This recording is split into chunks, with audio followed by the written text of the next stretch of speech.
Going back to business, do you feel now with you that your size, strength, all that is now even it's like a business expense?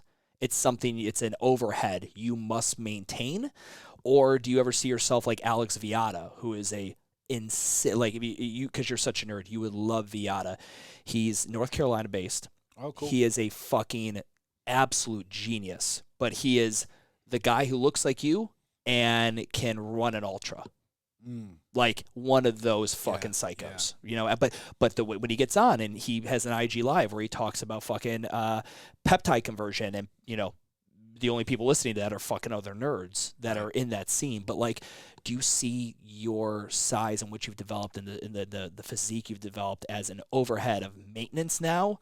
Because that's what everyone's latched onto. Yeah, it's definitely become who I am. It defines me. My image is certainly a big part of what I do and why people follow me, and it is a big part of the message that I'm putting out there, right? Like if I'm talking about it's okay to be a meathead and be emotionally vulnerable and intelligent and into these other pursuits, but I'm not a meathead, then that doesn't really transfer, right? Like, so yeah, I mean, I look at it as when I go to the gym, it is part of my business now, and when I, you know, shave my mohawk, it's fucking part of my business now, and it's like it's who I am.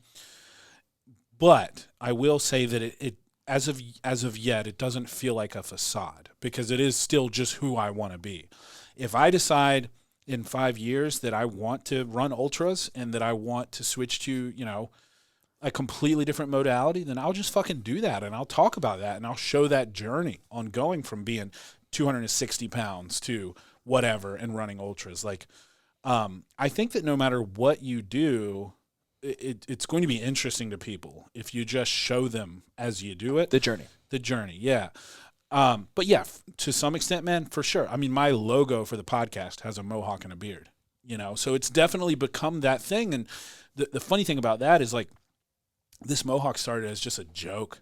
It was like I had left my corporate job at the beginning of COVID, or let me rephrase, I was terminated from my corporate job at the beginning of COVID. And just as a fun thing, dude, I shaved the mohawk. Carter loves it, so my daughter loves it, so I kept it. And then it was like I went viral holding up the sign, which is something we haven't even talked about. And then it was like I was recognized for, you know, looking a certain way, and I just kept doing it, and now it's like this just is what it is. Dave Hurt has a mohawk and a beard, you know. Yeah. So